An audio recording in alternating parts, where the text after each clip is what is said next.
தொடங்கி 2014 வரைக்கும் மீண்டும் 2019, 2022, 23, 24, 25 இந்த ஆண்டுகளில் நடத்திட்டு வரோம்.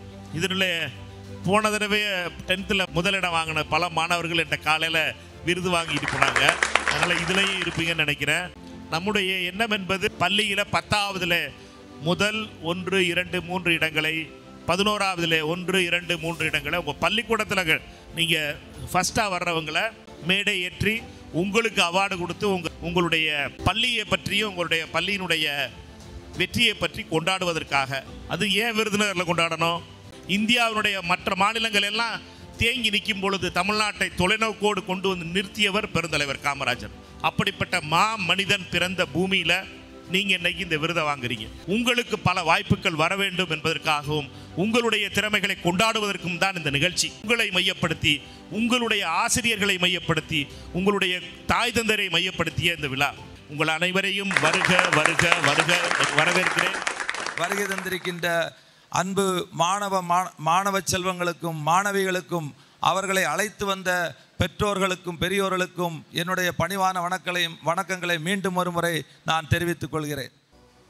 அரசு பள்ளிகள், அரசினால் உதவி பெறுகின்ற பள்ளிகள், அவை அனைத்திலும் இருந்து 10ஆம் வகுப்பு 11ஆம் வகுப்பு படித்து அதில் 1வது 2வது 3வது இடத்தை பிடித்த அன்பு சகோதர சகோதரிகளுக்கு பெருந்தலைவர் காமராஜர் பெயரில் விருதுகள் வழங்குகின்ற விழா கடந்த 8 ஆண்டுகள் முடித்து இன்றைக்கு 9வது ஆண்டை அடியெடுத்து வைத்திருக்கிறது. விருதுநகர் பாராளுமன்றத்தில் தான் ஒரு பாராளுமன்ற உறுப்பினர் ஆனவுடன் தொடர்ந்து 8 ஆண்டுகள் மிக சிறப்பாக இந்த பணிகளை செய்து 9வது ஆண்டிற்கும் இது அடியெடுத்து வைத்து மாணவ மாணவிகளை கௌரவப்படுத்துகின்ற விதத்தில், அவருடைய திறமைகளை வெளிப்படுத்துகின்ற விதத்தில் நம்முடைய மதிப்பிற்குரிய விருதுநகர் பாராளுமன்ற உறுப்பினர் அண்ணன் மாணிக்கம் தாகூர் இன்றைக்கு அவர்கள் அகில இந்திய காங்கிரஸ் கமிட்டியினுடைய நிரந்தர காரிய கமிட்டி உறுப்பினராக இருக்கின்றார்கள்.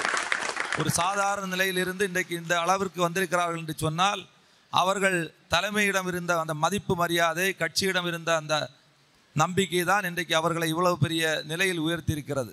அவர்கள் இப்படிப்பட்ட செயலை அவர்கள் தொடர்ந்து செய்கிறார்கள் என்று சொன்னால் எங்களை போன்ற சகோதரர்கள்லாம் நாங்கள் அவர்களுக்கு பின்னால் இருக்கிறோம் என்பதை அவர்கள் தைரியமாக உணர்ந்து கொள்ள வேண்டும்.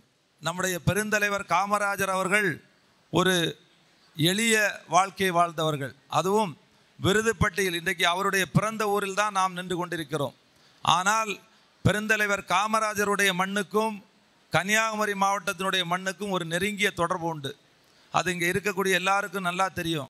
பெருந்தலைவர் காமராஜர் அவர்கள் 1967ஆம் ஆண்டு விருதுநகரில் தோற்கடிக்கப்பட்ட பிறகு அவர்கள் நாகர்கோவில் நாடாளுமன்ற தொகுதிக்கு போட்டியிடுவதற்கு முன்னாலே அங்கே என்ன சூழ்நிலை இருக்கிறது என்பதை அங்கே வந்து பார்க்கும்போது அப்பச்சி காமராஜர் அவர்கள் வாருங்கள் களம் காணுங்கள் என்று அங்கே குமரி மாவட்டத்தை சார்ந்த மக்கள் அழைத்தார்கள்.